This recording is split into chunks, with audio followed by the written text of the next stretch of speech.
सकतपुर तालाब में फिर डूबी दो जिंदगियां, आखिर कितने और हादसे होंगे, जिम्मेदार कब देंगे ध्यान। गुना जिले के कैंट थाना क्षेत्र अंतर्गत सकतपुर तालाब में एक व्यक्ति और एक बालक की डूबने से मौत हो गई। इस हृदय विदारक घटना की सूचना मिलते ही परिवारजन और ग्रामीण मौके पर पहुंचे। पुलिस को मामले की सूचना दी। पुलिस द्वारा शव को जिला अस्पताल ले जाया गया, जहाँ पोस्टमार्टम के बाद सब परिजनों को सौंप दिया गया। प्राप्त जानकारी के अनुसार गणेशपुरा निवासी रामप्रसाद लोधा और शकतपुर निवासी 17 वर्षीय राजपाल तालाब के पास गए थे। रामप्रसाद के भाई चैन सिंह लोधा ने बताया कि दोनों नहाने के लिए गए थे। राजपाल को बचाने के प्रयास में रामप्रसाद भी डूब गया, जबकि रामप्रसाद को तैरना आता था। हाल ही में ताजिया विसर्जन के कारण तालाब में ताजिया थी, जिससे रामप्रसाद तैर नहीं पाया और उसकी मृत्यु हो गई। सकतपुर तालाब में हर वर्ष हादसे सामने आते हैं, लेकिन जिम्मेदार विभाग की ओर से अब तक कोई सुरक्षा व्यवस्था नहीं की गई है। क्षेत्र में उत्खनन का कार्य भी जारी है, जिससे कई खदानें बन चुकी हैं। इसके बावजूद प्रशासन की ओर से कोई ठोस कदम नहीं उठाए गए हैं। इस लापरवाही के कारण एक बार फिर दो निर्दोष लोग की जान चली गई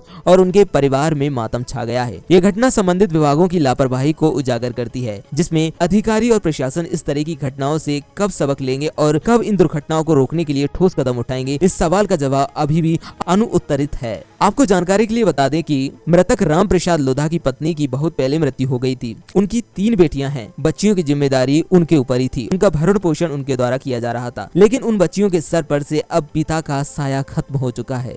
बच्चियों का रो रो कर बुरा हाल है। आखिर अब उनका सहारा कौन बनेगा और कैसे वे अपना जीवन यापन कर पाएंगे। आपको बता दें कि मध्य प्रदेश सरकार ने कई बार तालाब में डूबने पर उनके परिवारजनों को 4-4 लाख की राशि मंजूर की है। अगर बच्चियों को राशि प्रशासन मंजूर कर देता है तो शायद बच्चियों के भविष्य में मददगार होगी। खैर, अब देखना होगा कि इस मामले में प्रशासन क्या कदम उठाता है। दोनों तालाब पे पता नहीं नहाने गए थे शायद, इसीलिए वहाँ पर दोनों छोटा था, उसको इनको तैरना आता था, तो उसको बचाने के चक्कर में हो गया होगा या तो ऐसा कुछ हुआ। वहाँ पर कोई नहीं था। क्या नाम थे? रामप्रसाद लोधा जी, गणेशपुरा का था। और ये उम्र 36 साल है, 35-36। एक और था उसका राजपाल था। हाँ, वो सकतपुर का रहने वाला, उनका 15-16 साल। घर से क्यों निकले थे? एक दूसरे कैसे जानते हैं? रास्ते में मिल गए होंगे या तो ये पहले से, अब वो तो रोड पे है ना, तो जानते हैं आपस में। पास में गाँव पास में ही काम करते हैं।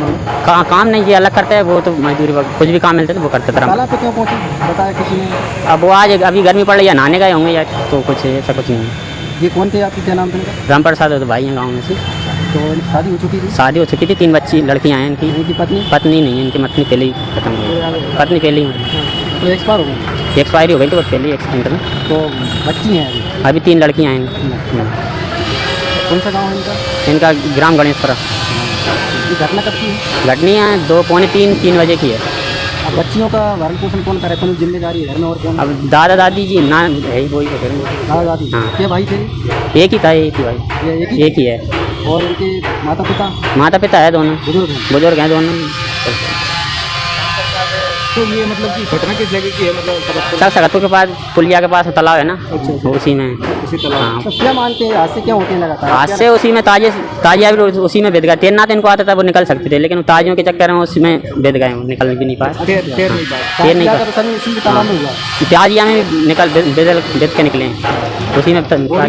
हाँ, बीत के उसी में ताजिया, पहले ताजिया निकला है, उसके नीचे। हमारे जो भाई थे ये तैरना जानते थे? हाँ, ये तो तैरना छोटा वो नहीं जानता था शायद, या तो वो पहले चल आगे हुए, उसको बचाने के चक्कर में हो गया। अब उस टाइम पे तो कोई था नहीं। दोनों ही थे उस टाइम पे। क्या नाम बताया आप इनका? रामप्रसाद लोधा। पिताजी का नाम?